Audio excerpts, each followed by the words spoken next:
Good evening, guys. Welcome back to my channel. This is Miss JD for a second episode of our daily stock market insights today because it's a holiday, so I had the time. I'm actually on a holiday off today. So, as I was reading your comments, I am so inspired, you guys. Maraming salamat sa mga inspiring words here and of course, yung mga requests ninyo. I've been reading through all of those. Very inspired right now to really continue whatever I'm doing because I know that there are viewers who are consistent in watching our videos. Hopefully, nakakatulong talaga. And based on your comments, you have just validated my assumption and my goal na sana may kahit man lang may isa, dalawang tao akong ma-reach at nakapag-impact ako in your journey. I'm so thankful. I'm so happy, with that kind of outcome. Pero how much more kung mas maraming ma-reach natin? So just let me know guys kung nakakatulong siya. Just drop a comment, lalo na yung mga request nyo. I really want to cover all of those kasi sa simpleng insights ko, baka lang makapag, create siya ng positive effects sa inyong mga trades, right? Pero as you all know, hindi lahat-lahat ng mga tanong nyo ay alam ko. So I empower everyone here na nanonood. Let's help one another, especially sa mga fundamentals, especially sa mga balita.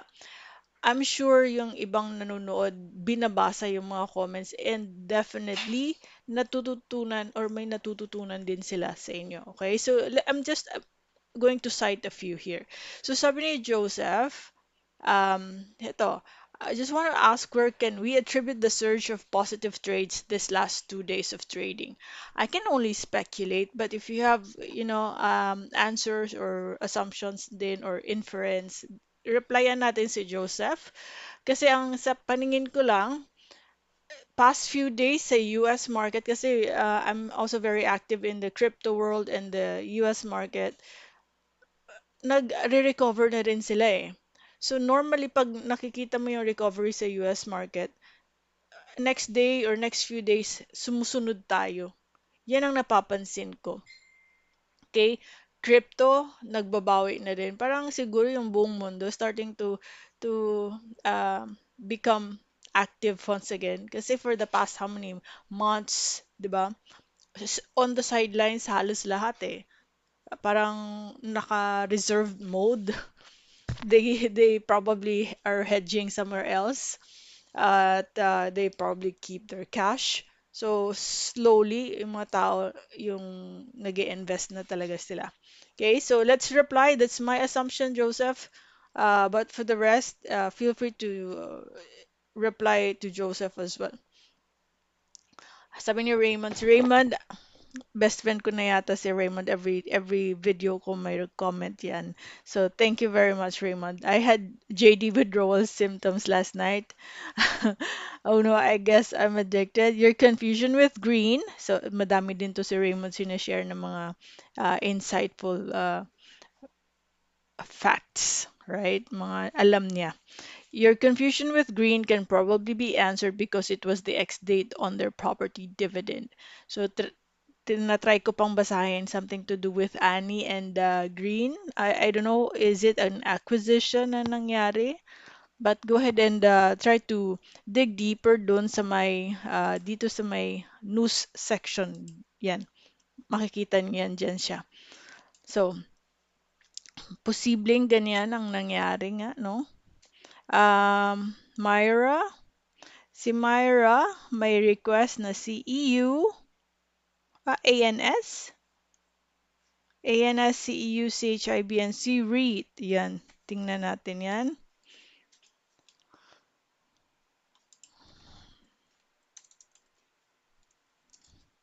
Tapos, ayan. Sabi, I like the idea that you follow some stock closely so there is continuity and we can learn how the analysis progresses. Thanks again. So, I want to share this routine that I have every day. Yung mga previous videos ko po, pinapanood ko yan. Tapos, I listen to my thoughts at I compare it to the current chart.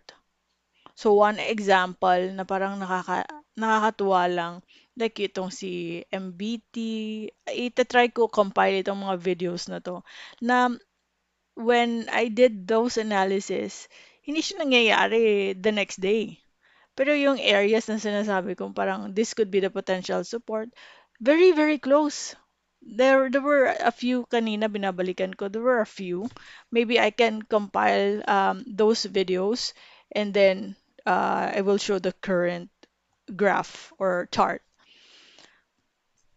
So, ang pwede nyo gawin dyan, pagpanood nyo ng ganon, cross-reference nyo sa chart side by side, then just get the best practices.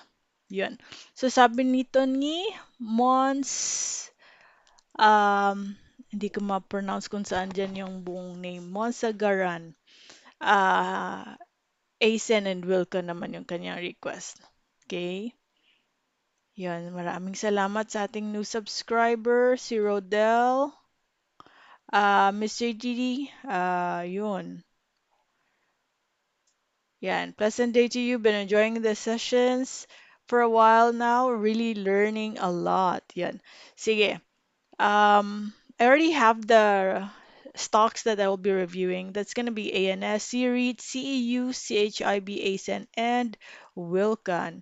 Right. So for those people who would like to jump right onto the stock they want to review or listen and watch, bibigyan ko na lang kayo ng timestamp para mas mabilis. Okay? You can also listen to watch the video from start to finish, pero I'm sure you only are very curious sa mga stocks na minomonitor ninyo. Okay? Gagawan ko ng timestamp yan lahat. Okay, punta tayo kay ANS. Guys, if you're watching this for the very first time, I strongly recommend mag-subscribe na kayo para lagi kayo updated sa ating mga videos. At mag-request kayo para at least matulungan din if you have some doubts in your moves. Pwede natin ma-review yan at ma-validate kung tama nga ba yung iyong assumption or may ibang view si Miss JD. Okay, so si ANS, right? Medyo andito lang yung ang nangyari dito for the past how many days ay we're just doing range trade, 'di ba? May peak at one point here at saka dito, pero um, ang downside kasi pag double top at saka yung volume wala na, yan o, pababa ang volume, chances are nagde-decline. So, ganyan lang ang nangyari.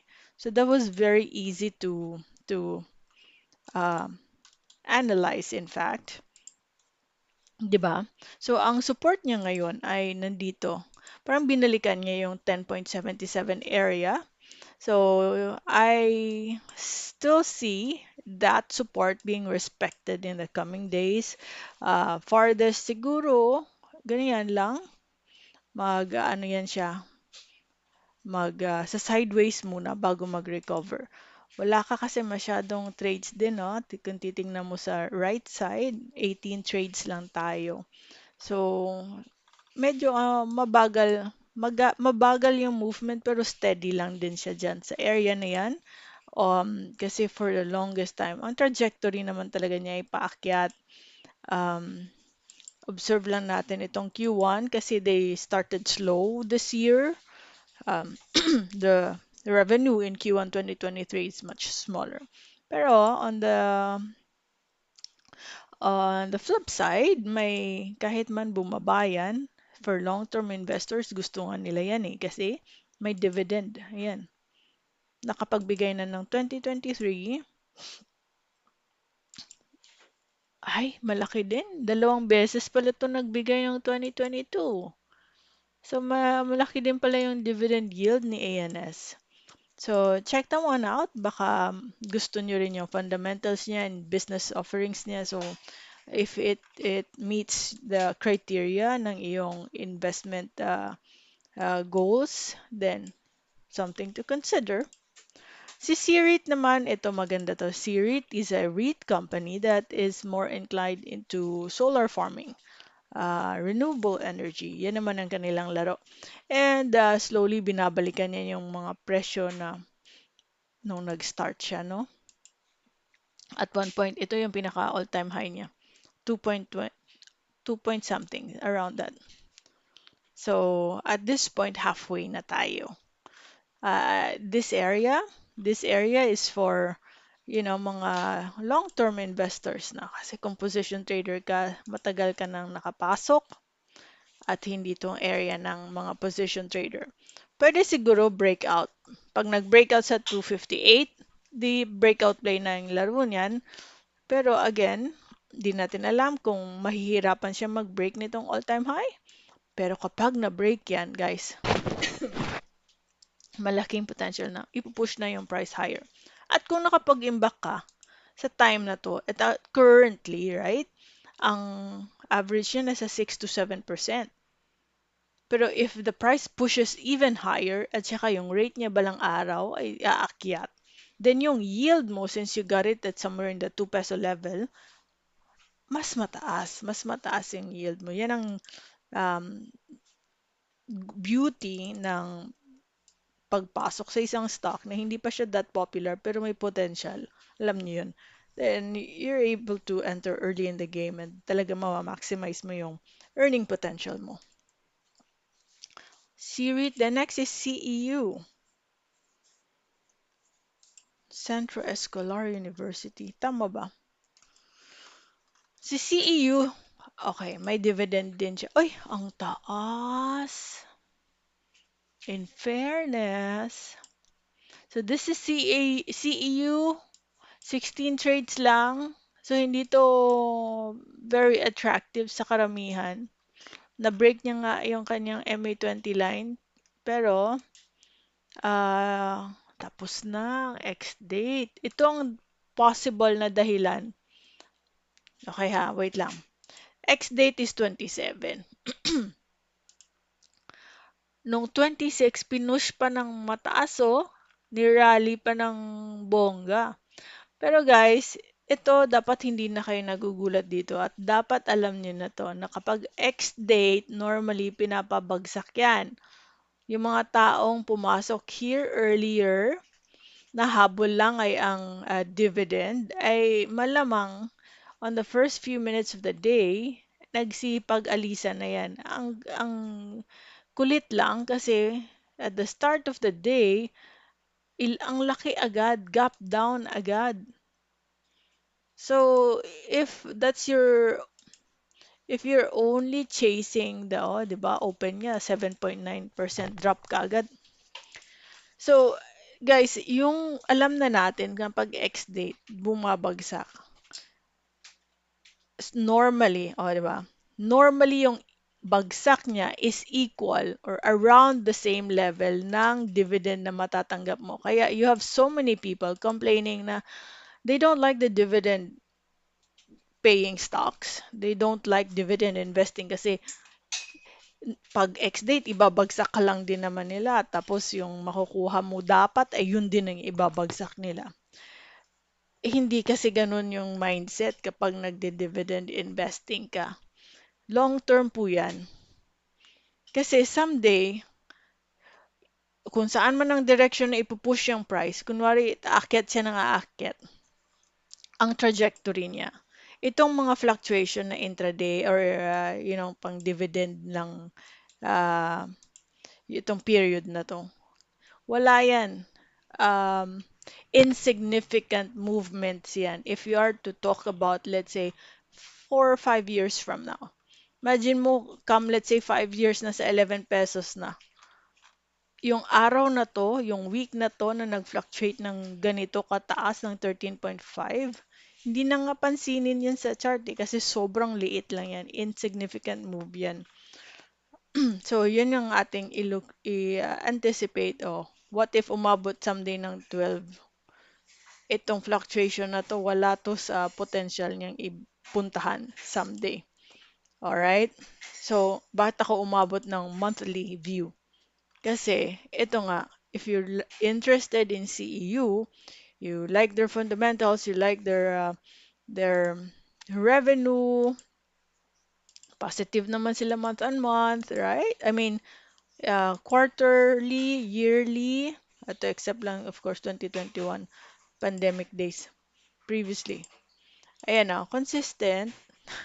May mga down moments din pala sila, pero past few quarters and past year, okay naman sila.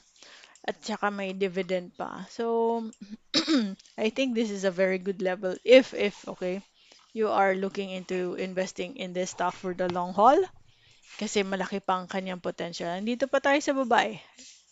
Parang support area itong ginagalawan niya at the moment. So, kung ikaw, interesado ka, maghintay ka na lang sa mga sunod na dividend. Pero at this point, since binagsak na lang din naman nila, chances are dito muna gagalaw yan sa baba. At let's say bumalik siya at 660 at napagbigyan ka dyan, you can probably start locking in, I mean, doing test buys there. Pero know that this stock is very boring, ha? Kasi look, 16 trades, minsan may mga araw nga hindi nga gumagalaw. Ibig sabihin yan, wala nga masyadong nagte-trade. Willing ka ba na mag-engage sa isang stock na ganun ka-boring? Minsan, ready ka na to buy 750 at the current price pero wala kasing gustong magbenta, hindi mo pa rin ma-execute yan. Kaya, normally, madaming mga investors, especially traders, gusto nila yung maraming volume. Kasi dun, mabilis ma-execute yung price levels na gusto nilang gawa ng action. Si CHIB, on a daily chart, okay, may foreign buying ka pa naman. Right? May foreign buying ka pa and then you are still on your way to recovery. Ito yung ginagalawan niya. Pero let's see, pag nag-break yan above that line, pwede niya i-challenge sunod yung kanyang MA20. Pero still, I find 29.14 as a valid support. So yun yung price level that gets hit multiple times and then a bounce happens. At this point, nag-red siya because it's just merely respecting this channel ng resistance natin. Each time that level gets hit, there's a weakness happening.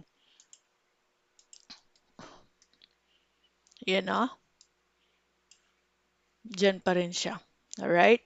So, hopefully, matutuloy-tuloy na itong recovery niya kasi may foreign buying ka na eh. By the way, guys, yung guhit ko, that can be a little bit higher or lower, ha? Yan. Oops, oops, oops, oops, oops. There you go. Yan siya. Kasi may resistance ka dito. Tapos gumawa siya ng support dito sa level na to. So, abangan din nila sa na daily chart ko anong gusto niyang gawin sa chart niya. Kung tutuloy niyan, ang pinakamaganda dito is kapag na-break na tong MA20 line, may isang full candlestick above the MA20 para you can really say na, okay, we're shifting directions now. Yun, okay? Si ACEN,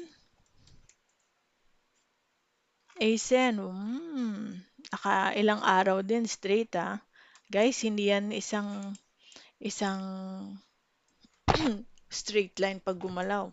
I'm expecting for this to one of these days pull back and then magpa-profit take kasi yung mga tao. And where could that be? At the moment, of course, nakikita ko si MA20 line. Ayan o. This is the, I don't know, this I think was the 52-week low dito ang area. Ano? Last year ito. So, nabagsak, na-break siya. Gumawa ng support dito. So, chances are, babalikan niya yung level na yan. Gagawin niyang resistance yan. Right? So, let us see if that will be respected. Pero, on its way up, may araw yan dito. Within these days, magre-red. May magre-red sa araw na yan. Kasi mapupull back. So, if you're able to get in as early as near as you can sa 5.0 to 5.26, Very good level pa yan. Very cheap area. ACEN is into the renewable energy, owned by the Ayalas din ito. So, very strong company, strong financials. Okay. Redeemable preferred shares. Basahin nyo to. Price per share, 10 pesos. The company signed today a subscription agreement for the subscription by the company to 199 million ito, redeemable preferred shares with a par value of 10 pesos per share or a total of 1 billion. Interesting. Sige, let me know your thoughts around this, guys. Ang sunod na stock ay WLCON. Si WLCON,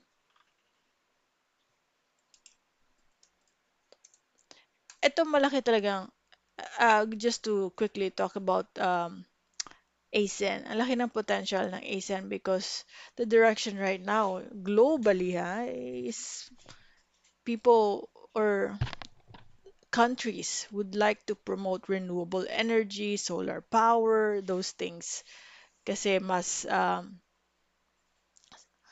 sustainable and I think that's, mas friendly sa, um, to avoid mga global warming and, you know, protecting Mother Earth na drive. So, into solar energy. Yun ang mga direction ngayon. Wilcon, overall long-term nakikita ko, the, may dependency kasi si Wilcon sa pag-boom niya eh. What I can see is that kapag ang real estate market magre-recover na, people have the, conviction to buy more properties, invest in real estate, especially residential units, dito sila pwedeng sasakay. So real estate yung ano niya, yung may parallel movement. So in the past, how many months? Actually, hindi pa tapos yung sa real estate pabagsak. Even in the US market, real estate pabagsak pero slowly recovering na. At this point, nag-recover siya konti pero hindi natin alam baka dead cat bounce pa lang yan. At ang 23.82 ay ang kanyang support. But overall, once the market or the world is fully opened, I know may pandemic pa rin. I mean, wala nang pandemic, pero may COVID pa rin. Yun lang ang kalaban natin kapag hindi yan makontrol at may outbreak na naman. Yung fear ng tao to spend and na-freeze talaga ang ekonomiya ng bansa pag may mga ganyang pangyayari. So, kung ikaw, consumer, or ikaw, investor, gusto mo mag-invest sa real estate, ganun ang sitwasyon, matatakot ka talaga. Pero if now the world is opening up, pwede na yan. I think that's the time magre-recover ang real estate. It follows. So at this point, 23.82, allow it to settle down muna and find its true support. And from there, I think malapit na rin to. Ang laki na drop niya eh. So 23.82, let it bounce there. Okay, so yun lang muna guys. I am so glad I had the opportunity to record again this evening. I hope makatulong itong mga insights na to para bukas. Thank you and uh, good night for now.